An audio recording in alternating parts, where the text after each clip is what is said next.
I'm gonna be honest, I've already kind of lost it with this one. So, my second year of college, I had to take another art class, since I think I needed 2 art credits in order to graduate with a degree in fine arts or something. Don't quote me on that, I don't know how college works. Anyway, it was either ceramics or glass blowing. I responded with, I like fire, and that was that. Sometimes, college is taking a class on a whim and ending up with a new hyperfixation.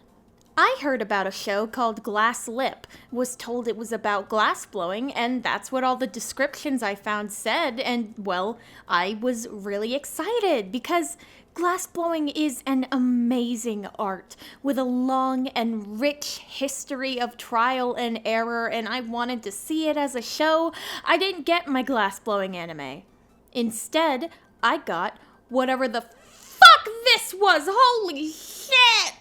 This will not be segmented like my normal reviews because that would be giving the show too much credit. The story follows a group of friends in a small city that hits a bump in their relationship when a mysterious transfer student shows up. He's rude or whatever and singles out Toko, our main character, because she has a special power. She can occasionally see flashes of the future, and the transfer student Kakeru can hear bits of the future, and they come together to try and solve the mystery and stop. Well, you see, the future fragments are. And Kakeru has these 2 other versions of himself that talk to him in 2 episodes, I think. I can't really explain the plot of this show, you see, because it has no plot. It has no overarching story. It has no series of events that come together to form a coherent narrative. It feels as if we are literally just shown bits of these characters living their normal lives, which could be cool, but in order for those snapshots of domestic life to work, you still need some kind of story to follow. You also need to show us enough of the characters to make the audience care. I don't know anything about these people. There's a pretty fashion girl, a book girl, a Genki protagonist girl, mystery boy, sports boy, and the dude who has a crush on glasses girl. And are these people even friends? It doesn't always feel like it. I don't know. There's a plot line with these 2 characters, Yanagi and Yukinari.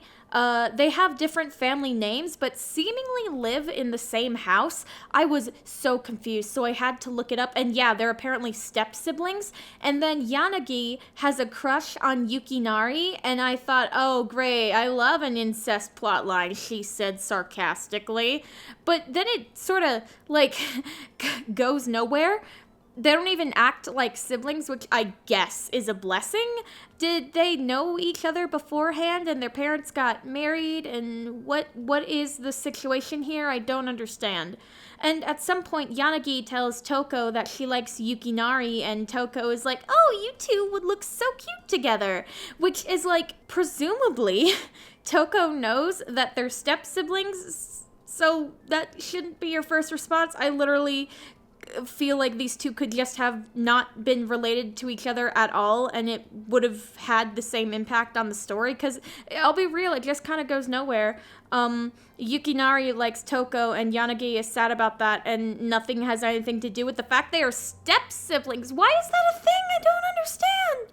There's this cafe that the gang hang out in, and it took me way too long to realize that this dude, Hiro, does not just work there part-time, but also lives there.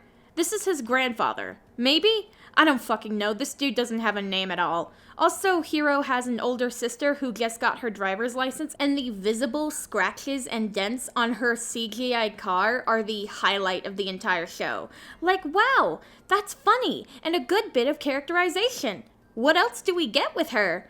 We see her leaving a hospital room crying, and it doesn't get brought up for several episodes, and then we learn her boyfriend, which we didn't know she had, was in the hospital, but he's fine now. Also, we literally never see him or hear his voice, so what the fuck was the point of that entire bit? Also, sister, who I can't remember if she has a name, she probably doesn't, keeps calling this girl Sakshi tragic glasses girl because she has some vaguely defined illness or weak immune system or something. We never actually see it affecting her life at all. Toko gets a vision of Sachi in the hospital and is worried, and I thought, oh my god, is that a conflict? A storyline? But no, Yanagi sprains her ankle off screen, and then later Sachi goes to the hospital for literal routine tests. What kind of tests require her to stay in the hospital for a few days? Nothing comes of this fact. Though Sachi does say that she loves both Hiro and Toko, and Hiro also likes Sachi, so I don't know, by queen, I guess I'm grasping at straws here. Kakeru, transfer student, lives in a tent, seemingly just for fun. Also, boo-hoo, he moved around a lot and never made friends as a kid because his mom is a pianist who did concerts all over the world. Except we never really see this affecting Kakeru because we don't have a moment to just, stop and explain things. Someone please explain something. Oh my god.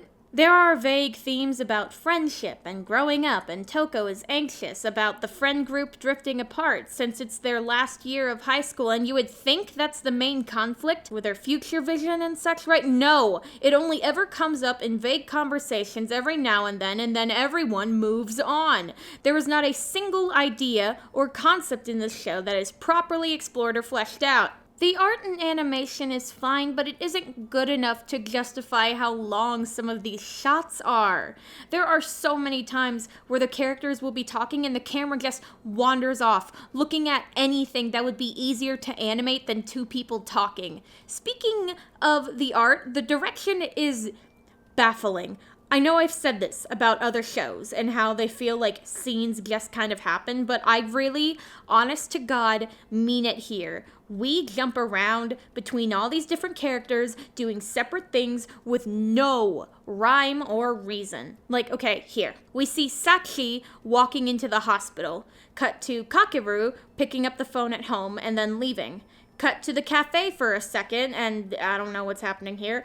Cut back to Kakeru's home, and we see his mom giving his dad a massage for some fucking reason. Then cut back to Sachi in the hospital. What on earth is the direction here? I need to know who thought this was a good idea. These scenes can last literal seconds, and it's so disorienting. What was the thought process behind this? A lot of the backgrounds look sort of unfinished too. There's a sort of pencil washed out effect with a white fade around the borders that honestly make everything look like a flashback sequence, and I'm still debating on if this was a creative choice or a budget issue. I actually can't tell which. What I can say is that these weird still shot frames are so weird and used so goddamn often, not even in important moments or anything, they just happen all the time. In succession. Also, shout out to the garbage AMV tier shit. Lordy B. But the biggest offense of this show, to me personally, is why is it called Glasslip? How come every single goddamn article I found summarizing this show says that Toko is an aspiring glass artist? No, she isn't. That is not a primary element of the show. It's barely a secondary element. Most episodes have 2 scenes in the hot shop at most, and nothing ever happens in them. Toko just helps out her dad with gathering bits. Toko drawing the school chickens is a more essential part of the plot than anything to do with glass blowing or torch work.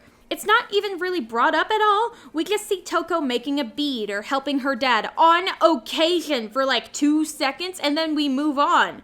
Glass is supposed to be her medium, I guess, for seeing the future, but nah, not really. It looks like the animators didn't really care about the difference in pipes, because here it seems like Toko is using a normal punty, but then later we see she made a cup. You need a blowpipe for that. But I don't see a hole on this pipe, so it has to be a punty, right? How did you get the mouth open if you didn't have someone to transfer the glass to? I know it's possible to do solo, but it's also very hard, so am I just expected to believe this girl is on the same level as Dale Chihuly? What is she doing here? She's just rolling a lump of glass on paper. Yeah, but you can tell this was supposed to be folded up in wet newspaper, huh? Because it sucks. But You use the paper to shape the glass, typically while you're blowing into it. But she isn't blowing into it here. There is no blowpipe. No one is helping her. What the fuck is she doing here? Where is the glory hole in this hot shop? Do they use the furnace as a glory hole? And if I see one, haha, glory hole joke in the comments, I'm going to pick you up and throw you into one, see how you like 2050 degrees of heat. We also see her doing some torch work, and why is the torch just sticking straight up? At first I thought, oh, maybe it's just a different kind of torch than I'm used to, but then, oh yeah, the heat! Torches point away from you so that your face isn't directly in the goddamn fire! What the fuck? Did the animator see a glass shop once and drew everything from memory? Oh my god, the more I look at this, the more angry I am. Why is there anything glass blowing related at all? It has no relevance and all of it is wrong anyway. I made a compilation of every glass scene in this show, and I was very generous with what counted as a glass scene. And out of 13 episodes, roughly 25 minutes each, we only get 7 minutes of glass blowing. This video is longer than the glass compilation I made in a show named after glass blowing. Raven did the math, and again, in a very generous estimation, the anime named Glasslip from 2014 has 2% glass. 2%! I just wanted a glass-blowing anime, but no, I don't get that.